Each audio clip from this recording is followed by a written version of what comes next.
cristão hoje não significa muita coisa. Em si mesmo o título significa muita coisa, mas hoje o título não significa muita coisa, porque está um pouco confuso o que ele significa, está um pouco estranho. John Stott, que já faleceu, era um cristão bastante importante na história do cristianismo, ele disse assim: a igreja está sofrendo de crescimento sem profundidade. Ele vai dizer: que profundidade é essa? É que nós não estamos parecidos com Cristo. Obrigado.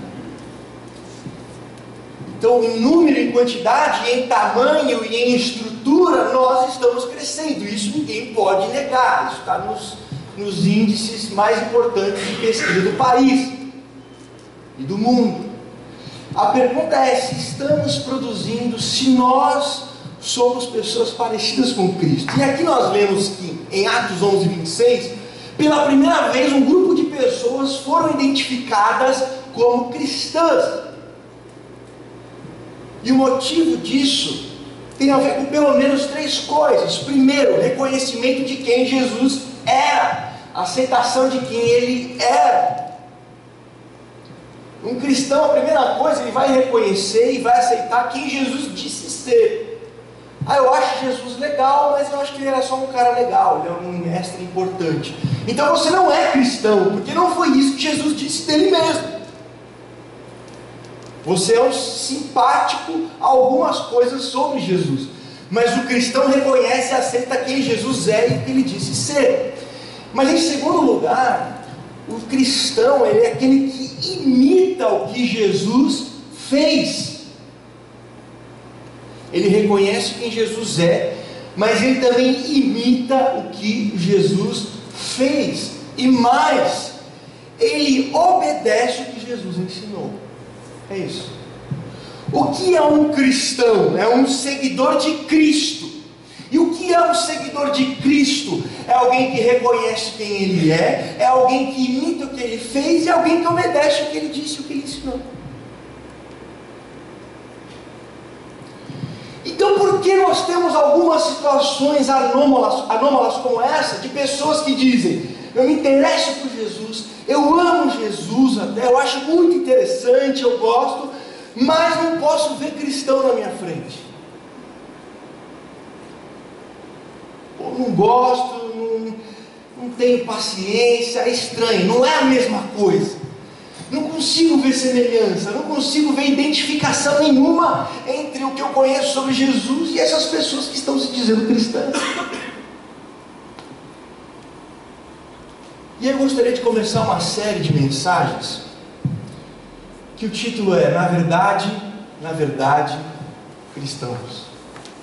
Usando a afirmação de Jesus de quando ele queria falar que algo era realmente autêntico, verdadeiro, confiável, ao mesmo tempo juntando com essa expressão que aparece em Atos capítulo 11, versículo 26, cristãos. Na verdade, cristãos.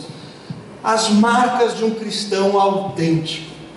O que será que as pessoas enxergaram em Jesus, que para que nós sejamos também identificados como cristãos, não no sentido superficial que temos hoje, mas no sentido de seguidores de Cristo, que apresentam as marcas de Cristo, o que não poderia faltar na nossa vida, que marcas nós deveríamos desenvolver no nosso dia a dia, na nossa vida, para que começássemos a ser identificados realmente com Jesus. Então hoje eu gostaria de falar sobre na verdade, cristão, com o subtítulo compaixão. Compaixão é uma das marcas de Jesus, que não dá para ser cristão e não ter compaixão.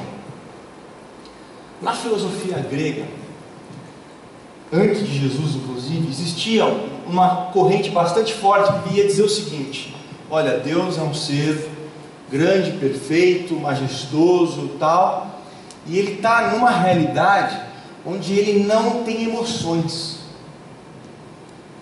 Ele não pode ser atingido por emoções. Por quê? Porque se Deus pudesse ser atingido por emoções, diziam eles, seria uma forma de vulnerabilidade em Deus.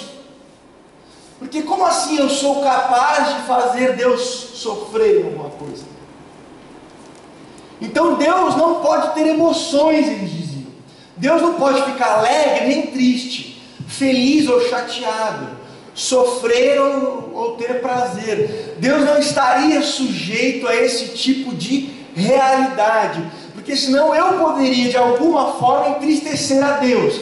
Então, se eu posso entristecer a Deus, ele de certa forma tem alguma vulnerabilidade, eles diziam.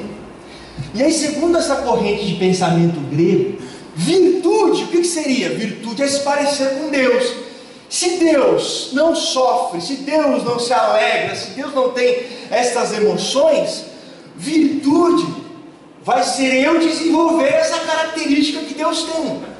Então, desenvolver a capacidade de não sofrer, de não me incomodar, de não ficar vulnerável ao sofrimento da vida. Então, se eu perder alguém da minha família, eu tenho que estar acima do sofrimento e ser capaz de não ser atingido por ele. Se eu vir alguém sofrendo, eu tenho que estar acima disso que eu estou vendo e não me incomodar com isso. Porque se eu começar a me incomodar e me entristecer e sofrer com as situações de dificuldades da vida, eu me torno vulnerável, eu me torno uma pessoa mais atingível, dizia essa filosofia grega. Agora, quando a gente vai para a Bíblia, a gente não encontra isso. O que a gente encontra na Bíblia é algo extremamente diferente. Você pega Isaías capítulo 49, versículo 15.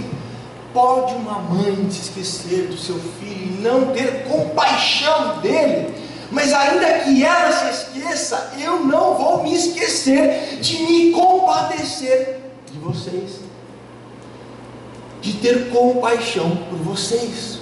Juízes capítulo 10, versículo 16, tem um versículo tão legal, porque o povo havia se desviado de Deus, o povo havia feito coisas absurdas diante de Deus, e se afastou de Deus, e começaram a sofrer por causa disso, porque não tinha uma cobertura de Deus, estavam sofrendo.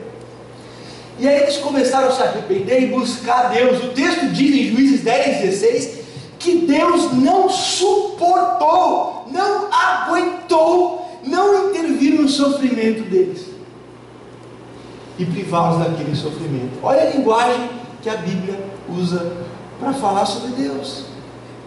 Um Deus de compaixão, mas mais do que isso, quando nós chegamos em Cristo, no Filho de Deus que se fez homem, ele era rico em compaixão.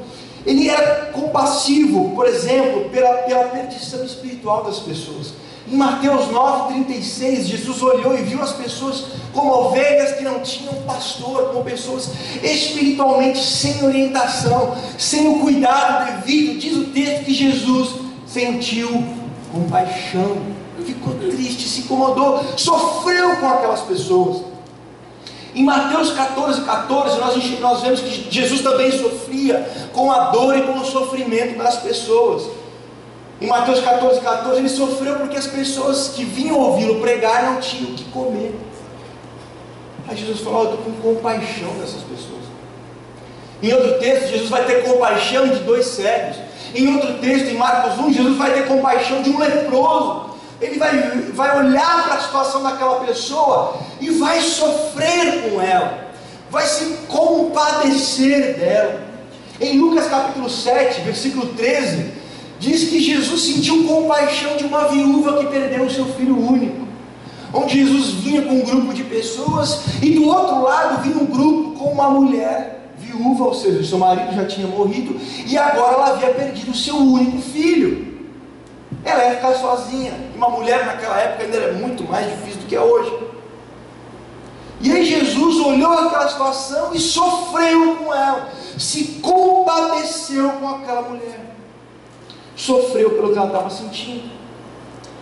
E uma das coisas legais e impressionantes que eu vejo na Bíblia é que Jesus morreu, Jesus ressuscitou, mas ele ainda possui marcas eternas de compaixão. Ele não perdeu as marcas da sua mão. As marcas dos cravos continuam em Jesus.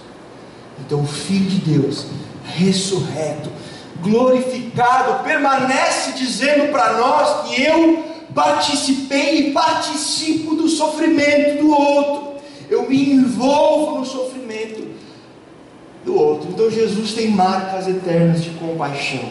ele ressuscita, mas não sem as marcas dos cravos. E aí o pensamento é o mesmo. Quando os gregos diziam, se Deus é assim, virtude significa que eu tenho que ser igual a Deus, sem emoções. Mas quando eu chego em Jesus, eu vejo um Deus que sofre, um Deus que chora, um Deus que se envolve no sofrimento, um Deus que se deixa entristecer pela tristeza dos outros. E aí virtude é eu me parecer com Ele. Virtude é eu aprender a sofrer e a me deixar ser vulnerável pelo sofrimento, pelas tristezas, pelas dificuldades dos outros. Aí 1 Pedro 3,8 vai dizer, sejam compassivos. Compaixão significa sofrer com.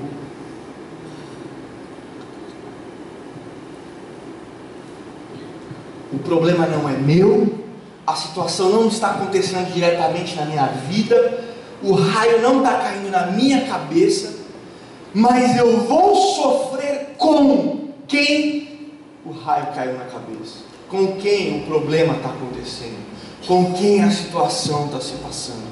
Eu vou sofrer com essa pessoa. E a compaixão tem dois aspectos. A compaixão tem um aspecto interno e a compaixão tem um aspecto externo. A compaixão começa com uma emoção que comove o homem nas entranhas, nas profundezas do seu ser. A compaixão começa internamente, onde no original essas palavras têm a ver com dor nos órgãos internos, nas entranhas da pessoa. Eu percebo uma situação de sofrimento de alguém e aquilo comove as minhas entranhas. Isso é compaixão. Só que por que nós enxergamos tão pouco compaixão na nossa geração? Henry Nouwen vai dizer algo muito interessante. Ele diz assim: nós não vivemos na era da compaixão, nós vivemos na era da competição. Começa igual, mas o resultado é totalmente diferente.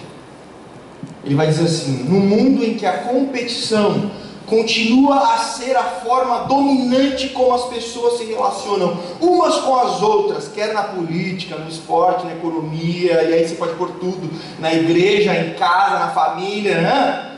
Todos os verdadeiros crentes, os verdadeiros cristãos, proclamam a compaixão e não a competição como método de Deus. Deus não trabalha na competição, não é a forma de Deus trabalhar. E ele vai enfatizar que a nossa geração produz isso porque a nossa geração é extremamente insegura, ansiosa, vulnerável e apenas pensa em lutar por sobrevivência. Estamos numa luta por sobrevivência onde o que vale é a competição e não compaixão. E é interessante, algumas pessoas pensam assim: poxa, mas as pessoas não se odeiam tanto assim. Claro, tem um ou outro que se odeia, mas de forma geral as pessoas não se odeiam assim. Tipo, dá para se cumprimentar, dá para conviver, dá para ter um dia a dia mais ou menos. O problema é que o contrário do amor não é ódio, mas é indiferença. Então nós vivemos numa geração que não ama. E ela não ama não é porque ela odeia, ela não ama é porque ela é indiferente. Porque o coração endureceu, porque a sensibilidade foi embora. Victor Hugo escreveu nos Miseráveis uma espécie de um conto breve. E ele vai comparar a nossa vida hoje em dia como um navio, a vida como um grande navio, que de repente alguém grita: homem ao mar! Mas o navio segue adiante. O náufrago se debate, se esforça, luta, ele vai desfalecendo, mas o navio continua adiante. Aí ele vai dizer assim: ó marcha implacável das sociedades humanas, perda de homens e almas no meio do caminho, sinistra inexistência de auxílios. Sinistra inexistência de auxílios. Falta de compaixão. Mas eu não faço mal a ninguém, eu não prejudico ninguém, eu não estou falando disso. Compaixão é diferente disso. Compaixão vai muito além disso. E às vezes nós, no nosso dia a dia, nós apresentamos falta de compaixão no nosso pensamento. Porque tem coisas que ninguém vai saber, é só você e Deus. Só eu e Deus. Quando acontece uma situação de sofrimento, você percebe que alguém está passando por uma situação de sofrimento e às vezes vem um pensamento: meu, ainda bem que não foi comigo. Mesmo que por fora, por dentro, continua assim, Jesus, continua mandando para ela os problemas para ele e deixa fora disso daí. Ou então a gente vê a pessoa em sofrimento, a primeira pergunta é a pergunta dos amigos de Jó: o que essa pessoa fez de errado? Alguma coisa fez de errado, entendeu? Pisou na bola, fez alguma coisa errada, os amigos de Jó. Vai ver o fim dos amigos de Jó, cuidado.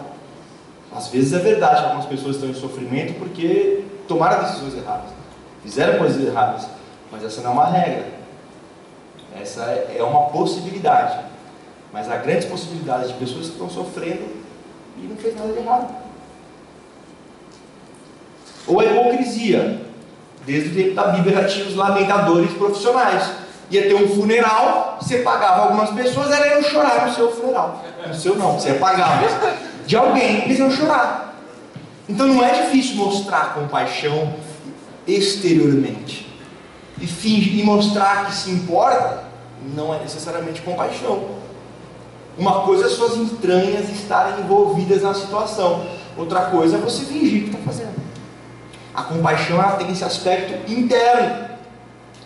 A hipocrisia, por exemplo, você pode mostrar que se importa ajudando as pessoas. Tem muita gente que ajuda pessoas, não é por causa de compaixão, é porque ela é beneficiada por isso. Eu ajudei alguém, eu conto para todo mundo fica achando que eu sou o máximo. Ótimo. Na verdade, eu não fiz um ato de compaixão, eu fiz um investimento de marketing. É o que a maioria das empresas fazem hoje. Nossa, consciência ambiental hoje, todo mundo dá. Não, é porque faz bem para a aparência também das empresas. E ajudar, e ter uma fundação e tal. Tem muita gente boa no meio, muita gente fazendo por compaixão. Tem, mas não significa que necessariamente por ajudar alguém é compaixão. Se não nasce das entranhas, se não nasce lá de dentro, se não se sofre com. É por isso que a compaixão, ela purifica as nossas ações. E aí Paulo vai dizer: olha, eu posso pegar todos os meus bens e dar para os pobres. Se eu não tiver amor, e a compaixão é uma expressão do amor, de nada vale. Eu posso dar meu corpo para queimar em favor de alguém, mas se eu não tiver amor, meu, que doideira, o cara deu tudo para o outro, o cara queimou o corpo dele pelo outro, e pode ser que não seja amor? Pode ser que não seja amor. Então a compaixão, ela começa lá dentro, no meio do seu coração, com algo que balança lá dentro, com algo que dói, que sofre junto lá dentro, como aquilo que a pessoa está passando fosse o que você diretamente e eu estamos passando. Mas a compaixão tem um aspecto externo, que se não tiver o aspecto externo, vira dó. Tem um monte de gente com dó. Muitas vezes nós temos dó, mas compaixão é diferente. O aspecto externo da compaixão nasce essa emoção, esse pesar, esse sentimento, mas ele transborda numa atitude em favor dessa pessoa com a qual eu estou tendo compaixão. Compaixão que não transborda, ela vira dó. O Nelson Mandela vai dizer que compaixão é o sofrimento partilhado. Eu vou de alguma forma participar desse sofrimento. Ele não só trouxe um pesar dentro de mim, ele não só incomodou o meu coração e me fez sentir o que você está sentindo, mas de alguma forma eu vou me envolver com você nele. Eu vou participar dele com você. Olha o que diz o Salmo 37, 21. O ímpio toma emprestado e não paga, mas o justo se compadece e dá. Ou seja, custa. Compaixão custa.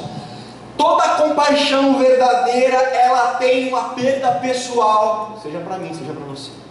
Há uma perda pessoal, perda de tempo, perda de dinheiro, perda de energia, perda de sono. Você perde sono por alguém, você perde energia por alguém, enfim, não é compaixão se não houver perda pessoal, um envolvimento pessoal, há um comprometimento maior.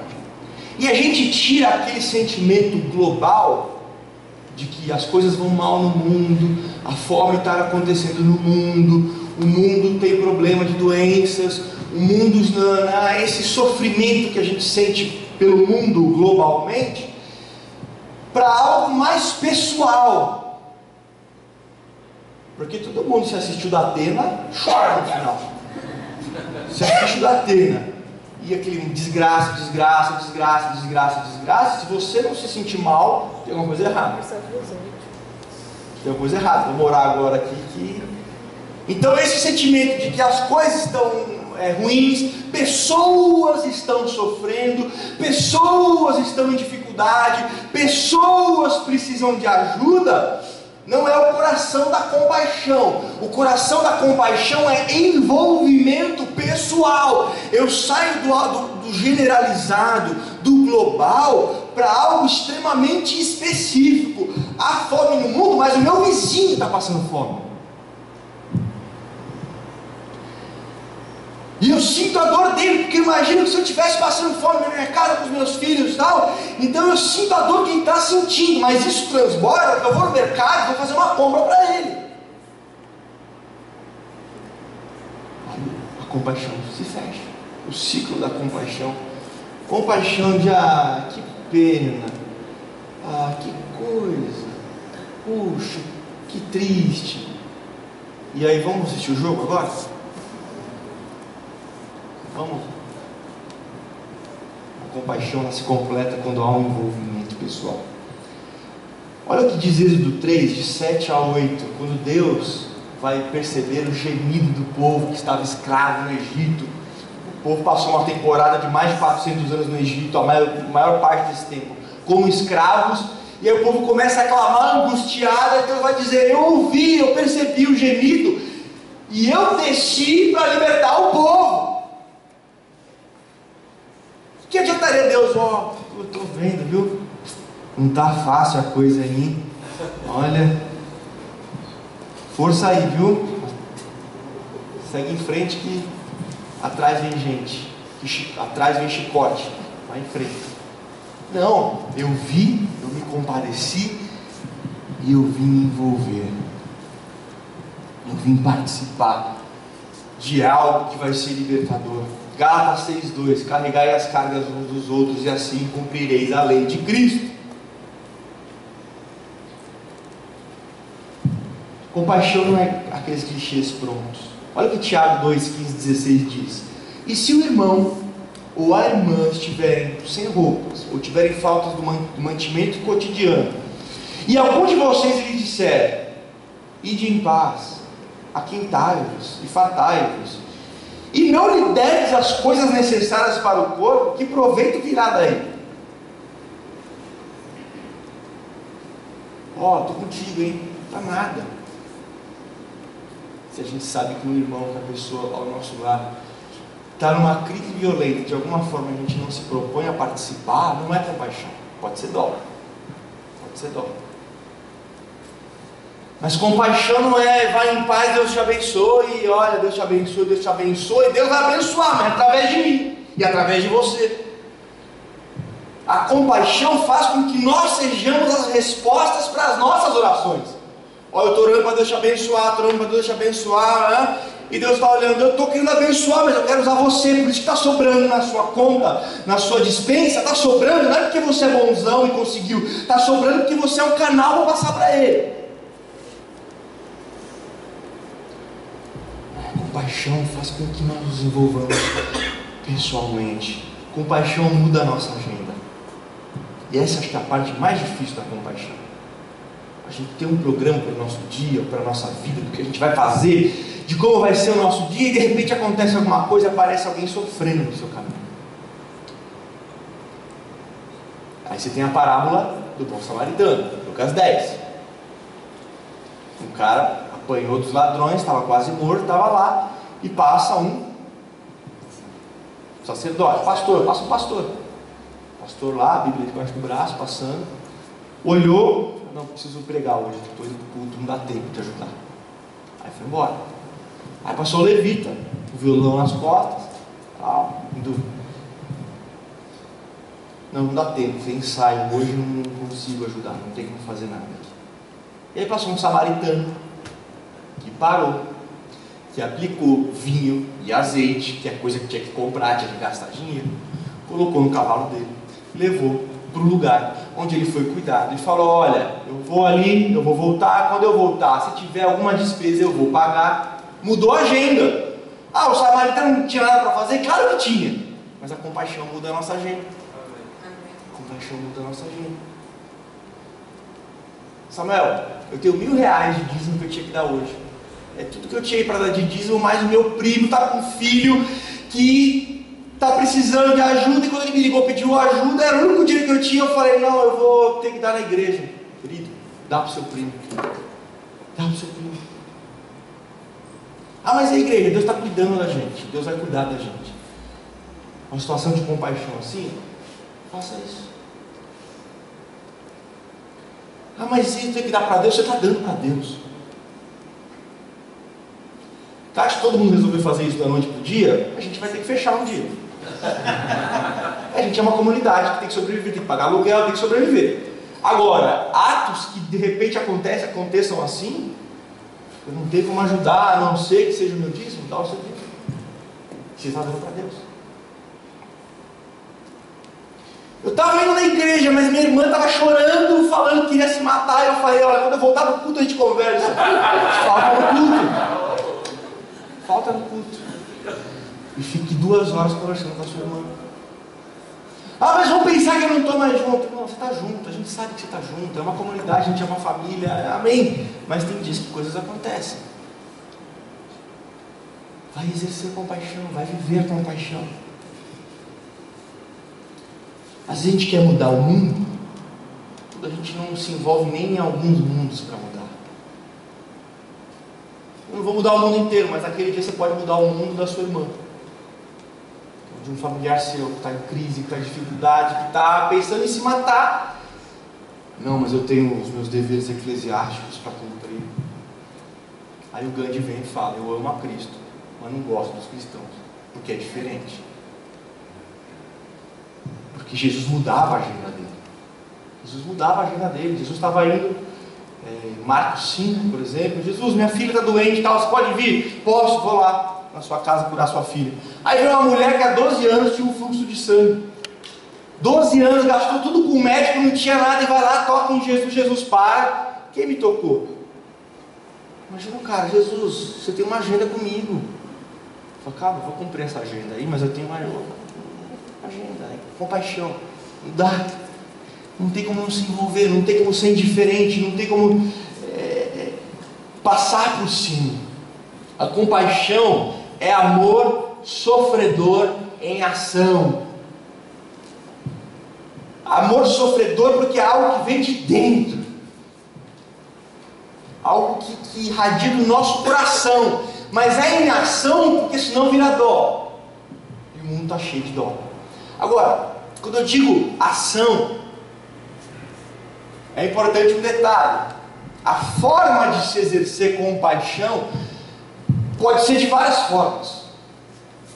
Aí eu vou exercer compaixão e agora então eu vou pregar 1 hora para todo mundo, eu vou falar um monte de coisa para todo mundo, eu vou... Não significa. Cada caso é um caso. Olha o que Jó vai dizer no livro de Jó 19. Jó, para quem não conhece a história, é um cara que da noite para o dia começou a perder tudo, perdeu as coisas, os filhos morreram, ficou doente, que ele tinha que se coçar com um caco de telha, e aí vieram alguns amigos dele visitá-lo. Aí os amigos chegaram, passaram alguns dias com ele sentados, ninguém sem falar nada, porque eles viram o estado de Jó, falaram: não tem o que dizer. Passaram 7 dias ali sentados com Jó, sem falar nada. É engraçado que no livro até aí está tudo bem, está ótimo, senta do lado, não fala nada. Mas Mas aí começou, não, eu preciso ter compaixão, preciso fazer alguma coisa. Não, você já está fazendo, ficar junto em silêncio já é alguma coisa. Mas aí eles começam, Jó, não queria entrar nesse assunto, mas vamos fazer um checklist da sua vida, porque provavelmente você fez alguma coisa errada. Não é possível que você está passando por tudo isso e você não deu uma presepada. Não é possível que você está passando por tudo isso e alguma coisa errada você não fez. E aí o livro de Jó quase que inteiro é Jó se defendendo dos amigos, que por um momento sentiram internamente a compaixão, eles viram a Jó e ficaram sem palavras, mas que quando foram agir, eles tinham um sistema na cabeça de que ajudar tem que ser só de tal forma. Se ele está sofrendo é igual, o problema é ele tem que se arrepender, pecador miserável. Então quem estiver sofrendo hoje, eu estou com o meu inspetor bugiganga, está chegando com tudo para ver o que você fez de errado. Quem sabe o livro de Jó seria totalmente diferente se os amigos de Jó tivessem ficado quietos ao lado dele durante todo o tempo de prova de Jó. Ele vai dizer em 19:1: compadecei-vos de mim, amigos meus, compadecei-vos de mim. Só isso que ele pediu. C.S. Lewis, um dos maiores escritores cristãos de todos os tempos, ele perdeu a esposa com câncer, e aí ele escreveu um livro para lamentar isso. E ele vai escrever assim: diante da necessidade de suportar o sofrimento, um pouco de coragem contribui mais do que muito conhecimento. Um pouco de empatia humana ajuda mais que muita coragem, e a mínima expressão do amor de Deus vale mais que tudo isso. Henri Nouwen, que eu já citei agora há pouco, ele vai dizer o seguinte: quando reflito sobre a minha própria vida, compreendo que os momentos de maior conforto e consolação foram momentos em que alguém disse: eu não posso te tirar o seu sofrimento, não posso oferecer uma solução ao teu problema, mas posso prometer-te que não te deixarei sozinho e estarei ao teu lado tanto tempo e tão bem quanto for possível. Há muita angústia e sofrimento na nossa vida, mas que bênção quando não temos que viver nossa angústia e sofrimento sozinhos. Esse é o dom da compaixão. Não tenha medo de estar em silêncio, mas junto. Então, quando eu digo compaixão, em muitos casos é fazendo algo, é mudando alguma realidade, é realmente agindo na prática. Mas em alguns casos não tem o que fazer. O pastor Ed René, ele contou uma história que ele foi visitar uma irmã que estava numa crise terrível. E a irmã começou a falar para ele um monte de coisa, tipo, passando por isso, dificuldade, ele só ouvindo, né? Ele só ouvindo. E a irmã falando aquela situação que não tem que resolver. Não vai fazer o quê? A gente não é Deus. Tem situação que a gente não é Deus. Aí quando acabou, então, pastor, e agora? E Deus? Eu também estou muito curioso para saber como é que Deus vai se resolver com você nessa história aí, porque eu não faço a menor ideia. Mas eu estou aqui com você. Estamos juntos. Vamos em frente. Vamos orar juntos. Vamos estar juntos. Não é ser a calculadora de Jesus com soluções para todos os problemas que apareceram. A compaixão às vezes se manifesta num abraço, numa lágrima. Eu tenho uma história interessante de Jesus, né? Jesus, quando Lázaro morre, Jesus tinha alguns amigos. Eram Lázaro, Maria e Marta. Eram amigos. Aí Lázaro morreu. Aí Jesus foi visitar. Só que Jesus demorou um pouquinho para chegar lá.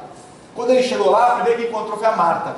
A Marta: Jesus, se o Senhor estivesse aqui, não teria acontecido isso. E abriu todo o clamor do coração dela para Jesus. Jesus, conhecendo Marta, o que ele fez? Ele deu explicações e respostas para Marta. Marta, eu sou a ressurreição e a vida. Quem crê em mim, ainda que estiver morto, viverá. Então, um monte de teologia para Marta. Que era o que ela precisava. Jesus conhecia Marta. Aí Jesus sai e encontra Maria. E Maria fala a mesma coisa que Marta. Jesus, se o Senhor estivesse aqui, o nosso irmão não teria morrido. Sabe o que Jesus respondeu para ela? Se fosse eu, a mesma coisa. Porque deu certo. Deu certo na primeira, vai dar certo na segunda. Ó, eu vou te repetir o que eu falei para Marta. Aliás, pergunta para Marta, vai. Fala com ela que ela te responde. Jesus não respondeu nada. Diz o texto que Jesus chorou. Algumas pessoas precisam de respostas teológicas. outras precisam de lágrimas. Então essa sensibilidade de perder, de que esse sentimento nas entranhas de sofrimento junto com aquela pessoa, ao se manifestar em atos, não precisam ser atos preparados, prontos, porque em várias situações a gente não sabe o que fazer. Eu fiquei um tempão sem entrar em contato com meu tio, o Francisco, que morreu de câncer. Quando ficou sabendo que estava com câncer, eu fiquei um tempão sem falar com ele, porque eu vou falar o quê? Vou falar o quê? Não, eu só posso falar com ele se eu tiver algo pronto e preparado para falar com ele. E aí, enquanto isso, eu não me relacionava com ele. E era disso que ele mais precisava. O pastor Ibrahim, ele faleceu há 2 anos, vão fazer 3 anos já. Ele também foi diagnosticado com câncer. E o pastor Ibrahim já pregou aqui, né, no prédio na Vera de Moraes. O pastor Ibrahim, amado, amigo do pastor do Capão Redondo, depois foi descoberto com câncer, ficou meses e meses no hospital. E eu demorei muito para ir. Quando eu fui, né, a Marcela até foi um dia comigo, ele já estava quase não reconhecendo mais as pessoas. E o dia que eu fui, eu percebi que eu não precisava, foi um divisor de águas na minha vida, porque eu sempre achava que eu tinha que ter alguma coisa pronta para fazer, e alguma fórmula para que aquela pessoa, a hora que eu saí de lá, ela estivesse mais resolvida do que antes de eu chegar lá. E eu cheguei lá, e toda aquela situação, o Ibrahim era alto, forte, estava super limitado na cama, e eu descobri que eu não precisava de uma fórmula, que eu precisava estar junto com ele. E que para isso, para ele já era a resposta, já era importante. E quando eu sofri ali com ele, já era isso. E não tem toda essa complexidade, não precisa ser PhD em aconselhamento e fazer todos os cursos do mundo para poder estar junto com alguém que está sofrendo. E quando eu descobri isso, eu fiquei 2 semanas indo todo dia lá, porque para mim foi libertador. Foi algo diferente para a minha vida. E aí, já encaminhando para o final, junto com essa história, então eu fui descobrindo que a compaixão tem um efeito sobrenatural. A compaixão tem um efeito sobrenatural. Eu estava pensando, não é sobrenatural. Você vai, com alguém que está sofrendo, de alguma forma, participa do sofrimento dela, aquela pessoa vai se sentir melhor. Isso não é sobrenatural. Não é disso que eu estou falando. Não estou falando do que a pessoa vai se sentir melhor. Não estou falando do que a pessoa vai ficar talvez um pouco mais resolvida no seu sofrimento. Estou falando de mim e de você. O efeito sobrenatural na compaixão ocorre na pessoa, ela acontece porque é natural. Que a pessoa se sinta melhor com alguém que está participando do sofrimento dela. O sobrenatural acontece em mim e em você, que parece um tipo de masoquismo. Prazer na dor? Como assim? Deixa eu explicar. A pessoa está sofrendo e eu não. Eu vou e mergulho no sofrimento dela e algo bom acontece em mim. Eu tomo a dor e o sofrimento dela e algo bom acontece em mim. É isso que a Bíblia diz. Provérbios 14, 21. O que despreza o seu próximo peca. O que é peca? Pecado. Mas o que se compadece dos humildes é feliz. O que tem compaixão por pessoas humildes, por pessoas em necessidade, é feliz. Existe uma alegria que ocorre quando eu mergulho no sofrimento do outro. Isso é sobrenatural. Isso é sobrenatural. É como se Deus dissesse: você quer ser feliz? Quero. Envolva-se na dor dos outros. Não quero. Não quero mais. Porque em princípio, ao me envolver com a dor e com o sofrimento do outro, seria algo ruim, negativo para mim, porque eu estou cuidando de uma situação que não é minha. Mas a Bíblia diz: prepare-se, porque quando você se envolver com isso, você vai perceber um outro tipo de alegria que não é desse mundo, é diferente. Enoe de novo vai dizer: a alegria que provém da compaixão. Estou quase encerrando, se esforça um pouquinho mais então. A alegria que provém da compaixão é um dos segredos mais bem guardados da humanidade. A alegria é dom secreto da compaixão. continuamos a nos esquecer disso e inconscientemente procuramos alegria em outros lugares. Mas cada vez que voltamos para onde existe dor, conseguimos uma nova amostra de alegria que não é deste mundo. Porque você vai no mundo, o que vai dizer? A alegria é a ausência de dor. A alegria é a ausência de sofrimento. A alegria é você estar saudável, a alegria é você estar bem, a alegria é você não ter problema nenhum. A alegria é isso. A Bíblia diz, não, aquele que mergulha na dor dos outros, porque na sua dor, no seu sofrimento, você não pode escolher muito, você vai ter que viver. Agora eu posso escolher se eu vou me matricular no sofrimento do outro ou não. Na minha dor eu estou matriculado compulsoriamente nessa escola. Na escola do meu sofrimento, da minha dor, você já está matriculado. A data está marcada e quando começar as aulas, a gente vai ter que frequentar. Agora, me matricular na escola do sofrimento do outro, eu não sou obrigado. Mas se eu me matricular, eu vou descobrir uma alegria que não é desse mundo. Algo que é diferente. E por que isso acontece? Porque Deus é um Deus de compaixão. Deus é o Deus dos cravos. Deus é o Deus da dor. E quando eu vou naquele que está em dor, quando eu chego lá, eu encontro Deus comigo. Provérbios 14:31 diz assim: quem se compadece do necessitado, honra a Deus. Então a primeira coisa é que quando eu mergulho no sofrimento do outro, eu estou cultuando a Deus, em primeiro lugar, antes do sofrimento dele. Quando eu cultuo a Deus, eu encontro quem? Deus! Mas mais do que isso, Mateus 25 vai dizer aquela história tão interessante, de uma pessoa que vai dizer para Jesus: Jesus, cheguei aqui para ser julgado, e aí? Olha, eu tive sede e você me deu de beber, eu tive fome e você me deu de comer, eu estava nu e você me deu roupa, eu estava preso e você foi me visitar. Então, legal, mas Jesus, eu não lembro disso não. Eu não lembro de ter encontrado o Senhor, ajudei muita gente, realmente dei comida para quem precisava, dei água para quem precisava, dei roupa para quem precisava, fui visitar uns caras que estavam presos, levei uma palavra, mas o Senhor eu nunca vi não. Pois é, eu estava lá. Foi a mim que você encontrou. E é por isso que quando você saía de lá, você saía com um sentimento no seu coração que você não encontrava em lugar nenhum. E tem coisas que é só testando. Viaja para Piaí, por exemplo, e você vai visitar um monte de família que às vezes mora em casas de paus, com caixinha de leite aberta nas paredes. E aí quando você sai de lá, a família que te recebeu te agradeço, não tem como te agradecer pelo que você fez. E quando você sai, caramba, mas na verdade sou eu que agradeço porque eu estou muito melhor. Algo aconteceu em mim de diferente que quando eu fiz. Mudou a minha vida, obrigado a vocês. Eu pensei, puxa, mas eu vim de ônibus 6 horas, gastei dinheiro e gastei hora de sono e tal, e agora eu estou feliz. Que doideira é essa? Que você encontrou com Jesus. E aí você não sabe por quê. Está feliz? Para finalizar, tem um livro, que eu já citei ele há pouco, mas que virou um filme, Os Miseráveis. Se você não assistiu esse filme, eu sugiro que você assista. É um musical, a última versão, mas tem um personagem que se chama Jean Valjean. Ele é um cara que foi condenado a 5 anos por tentar furtar pão para os seus 7 sobrinhos famintos. Ele foi numa padaria roubar pão para os seus 7 sobrinhos famintos e ele foi preso por isso por 5 anos.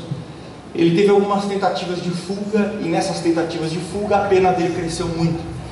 Ele ficou 19 anos preso em trabalhos forçados. E ele foi liberto. Depois de 19 anos ele saiu da prisão. E liberto da prisão ele entrou numa das cidades. E quando ele foi liberto da prisão ele recebeu uma carta amarela que identificava para as pessoas quem ele era e o histórico dele. Então quando ele chegava e ele tinha que fazer o registro dele num hotel, em alguma coisa, ele tinha que apresentar a identidade nova dele, que era esse papel amarelo. Só que nesse papel amarelo estava escrito: o cara é perigoso. Então tomem cuidado. Aí o livro vai desenvolvendo a chegada dele numa hospedaria. E aí ele é expulso. Aí ele vai no albergue. Aí ele é expulso do albergue. Aí ele vai numa prisão. Falou: posso passar a noite aí? Ele falou: não, se você quiser passar a noite aqui é só cometer um crime. Só que aí não vai ser uma noite, mas vão ser várias. Ele fala de novo: não. Aí ele enxerga ao longe na cidade, num cantinho, num gramado, uma casinha de madeira com um telhadinho de palha. Ele fala, é lá que eu vou. Quando ele entrou, ele descobriu que era uma casa de cachorro e que o cachorro ainda morava naquela região e reivindicou a posse do seu irmão.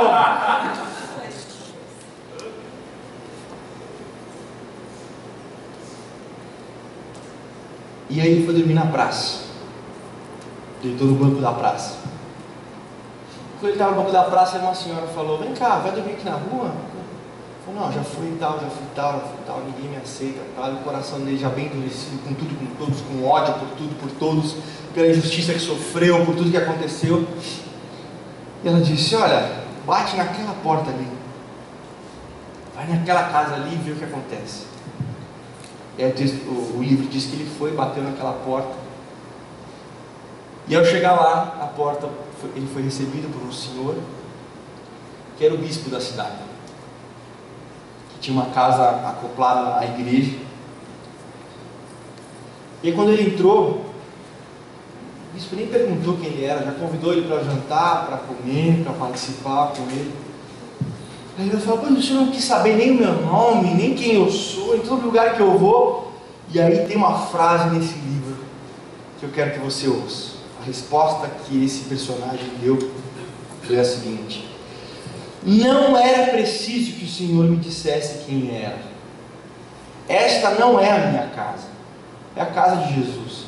Esta porta não pergunta a quem entra como se chama, mas como sofre. Não era preciso que o Senhor me dissesse quem era. Esta não é a minha casa, é a casa de Jesus. Esta porta não pergunta a quem entra como se chama, mas como sofre. O livro vai continuar, e durante a noite, Jean Valjean, que é esse personagem, ele vai assaltar a casa do bispo, vai levar talheres de prata dele.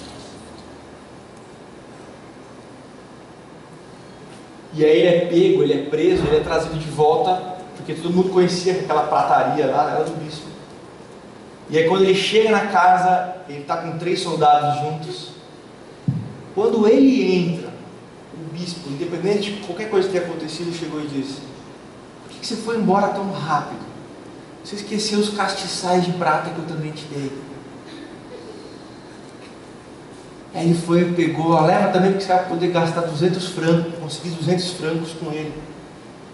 Você saiu tão correndo, meu irmão Alexandre, por que você saiu tão correndo? E aí os caras, então, podemos soltar ele? Claro, pode soltar. E aí começa uma reviravolta. A partir desse gesto de compaixão na vida dessa pessoa, que ele multiplica isso, e ele se torna um agente de mudança para várias outras vidas, porque a compaixão ela é multiplicadora.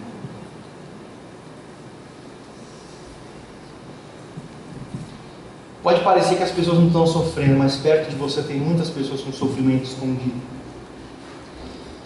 Tem muita pessoa insegura. São muitos casais duvidando do próprio relacionamento. Tem pessoas ricas que se sentem sozinhas por perceberem que só pessoas que estão interessadas no seu dinheiro se aproximam delas.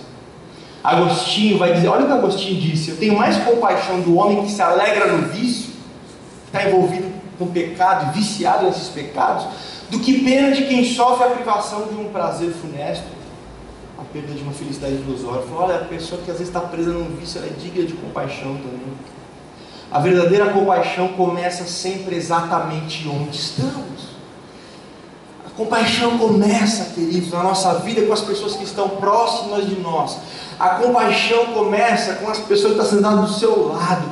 A compaixão começa não de repente fazendo uma super viagem para a África, não. Há sofrimento em todos os lugares que nós passamos todos os dias, e todos os dias é uma oportunidade de mergulhar no sofrimento de alguém, de ter compaixão com alguém, por alguém, e de lá encontrar também essa alegria que é de outro mundo.